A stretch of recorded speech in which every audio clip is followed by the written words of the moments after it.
Salve, salve, meus queridos amigos e amigas que acompanham a Escola de Ciências da Vida pelo Facebook e pelo YouTube. Beleza? Nesta quinta aula de Fisiologia, nós entraremos definitivamente agora no transporte através das membranas. Nas duas últimas aulas passadas, eu falei do comportamento dos líquidos dissolutos na célula e do equilíbrio eletroquímico na célula. Tudo aquilo foi necessário para que nós possamos agora entrar nessa parte de transporte através das membranas. E o que eu vou tratar com vocês nessa aula em relação ao transporte? Eu vou falar da difusão simples, do transporte passivo, que é a difusão facilitada por proteína carreadora e por canal iônico, e por fim, terminar falando do transporte ativo. Vamos começar então falando da difusão simples, que é o transporte na qual moléculas lipofílicas transitam livremente pela membrana plasmática sem auxílio de proteínas transportadoras. Vamos ver um exemplo de como isso funciona. Então vamos colocar aqui uma membrana hipotética. Na parte superior nós temos o meio extracelular e na parte inferior nós temos o meio intracelular. E vamos colocar aqui algumas substâncias que são sabidamente lipofílicas, por exemplo, alguns hormônios esteroides, como por exemplo testosterona, progesterona, o oxigênio molecular e o colesterol. Como essas moléculas elas têm a mesma característica do que a membrana plasmática e elas são capazes de se difundir por um meio lipofílico sem gasto de energia, essas moléculas elas transitam livremente para dentro ou para fora da célula sem gasto de energia, por decorrência disso que eu falei para vocês. Elas têm a mesma constituição hidrofóbica, ou seja, lipofílica, da membrana citoplasmática. Por isso que elas transitam sem nenhum gasto de energia. E existem algumas etapas limitantes para esse transporte. A única etapa limitante é a concentração do produto no meio. Então veja, se a concentração desse produto lipofílico, a taxa de transporte dele através das membranas também vai ser maior. Logo, se a concentração for menor, a taxa também diminui. Não tem nenhum outro interferente porque eles não precisam de nenhum carreador para fazer com que os mesmos sejam transportados. E falando agora do transporte passivo. O transporte passivo é o transporte na qual moléculas hidrofílicas transitam através da membrana plasmática por intermédio de uma proteína carreadora sem gasto de energia. E nós temos dois tipos aí de transporte passivo. Nós temos um transporte mediado por carreador, na qual vai transportar moléculas pela membrana que possuem características neutras, e mediado por canal, que vai transportar moléculas que possuem carga, seja positiva ou seja negativa, através das membranas. E esse transporte sempre ocorre a favor do gradiente de concentração. Isso vale para moléculas não carregadas e carregadas, e gradiente eletroquímico, que é para moléculas carregadas. Esses dois pontos foi aquilo que nós vimos aí nas aulas passadas. Então, como é um transporte que não tem gasto de energia, ele tem que sempre ir a favor dos gradientes de concentração e eletroquímica.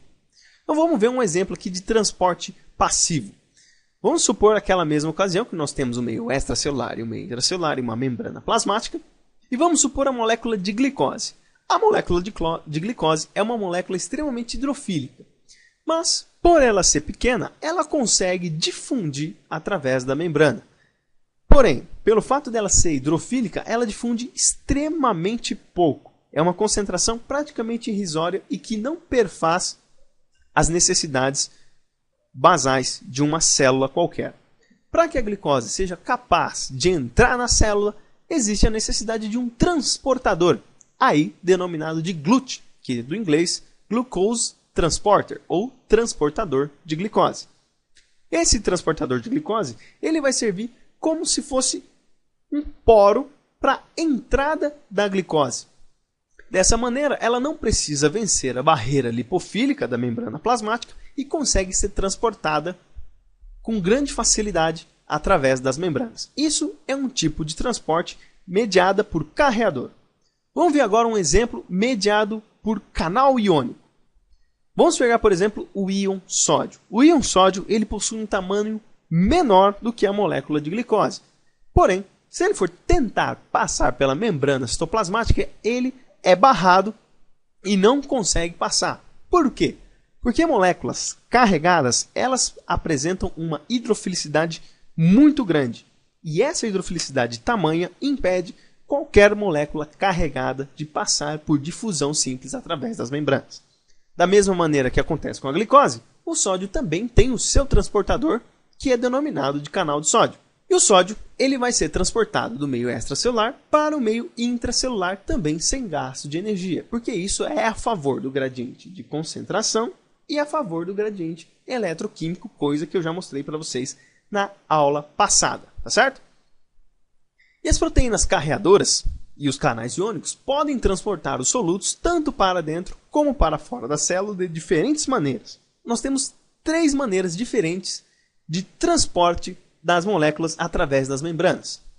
Vamos colocar aqui novamente uma membrana citoplasmática para a gente mostrar os exemplos. E o primeiro exemplo é o exemplo uniporte, na qual uma proteína transporta apenas uma única molécula para dentro ou para fora da membrana citoplasmática.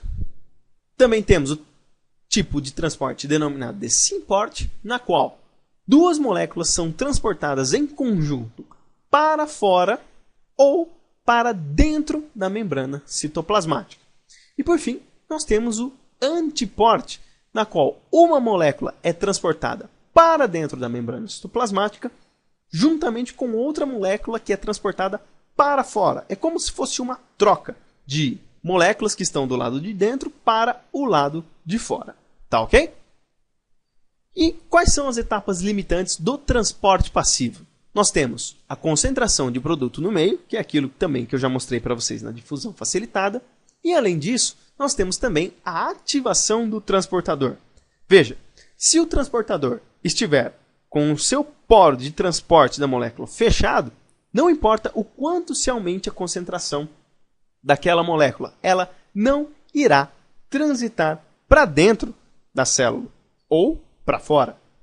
Da mesma maneira, se esse transportador não estiver disponível na membrana citoplasmática, isso também é uma etapa limitante para o transporte das moléculas que não necessitam de gasto de energia para serem transportados. Beleza? E para terminar, falando do transporte ativo, é o transporte de íons ou moléculas não carregadas através da membrana plasmática por intermédio de proteínas carreadoras com gasto de energia. Este transporte acontece contra o gradiente de concentração e gradiente eletroquímico. Bom, como eu falei para vocês que existem as moléculas que são transportadas a favor do gradiente de concentração, em muitas ocasiões a célula precisa expulsar determinadas moléculas ou íons do seu interior, porém a concentração dessa molécula no meio externo está muito maior do que no meio interno. Então, para isso acontecer, a célula desprende energia para realizar esse processo. Vamos pegar mais um exemplo aqui para a gente explicar isso daí. Vamos novamente supor o meio superior, o meio extracelular, e o meio inferior, o meio intracelular. Vamos colocar aqui a bomba de sódio e potássio, também conhecida como sódio e potássio ATPase. Vamos colocar as concentrações de sódio e de potássio dentro e fora da célula.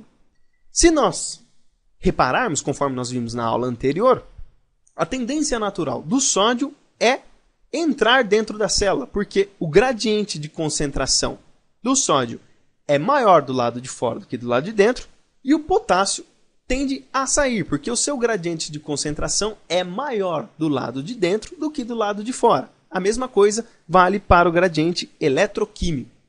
Mas observe o seguinte, a bomba de sódio e potássio, ela vai fazer com que o potássio entre para a célula e o sódio saia da célula.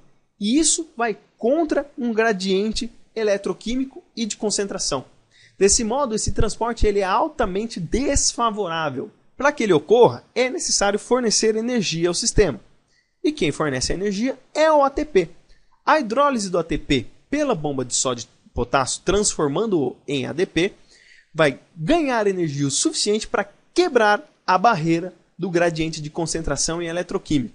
Dessa maneira, o potássio que está do lado de fora entra na célula e o sódio que está dentro da célula sai dela.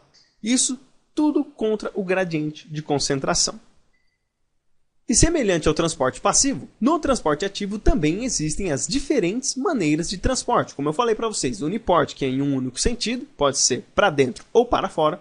O synporte, que é duas moléculas sendo transportadas, seja para dentro, seja para fora. E o antiporte, que é uma molécula para dentro e uma molécula para fora, na mesma proteína. E lembre-se, o transporte ativo é sempre com gasto de energia.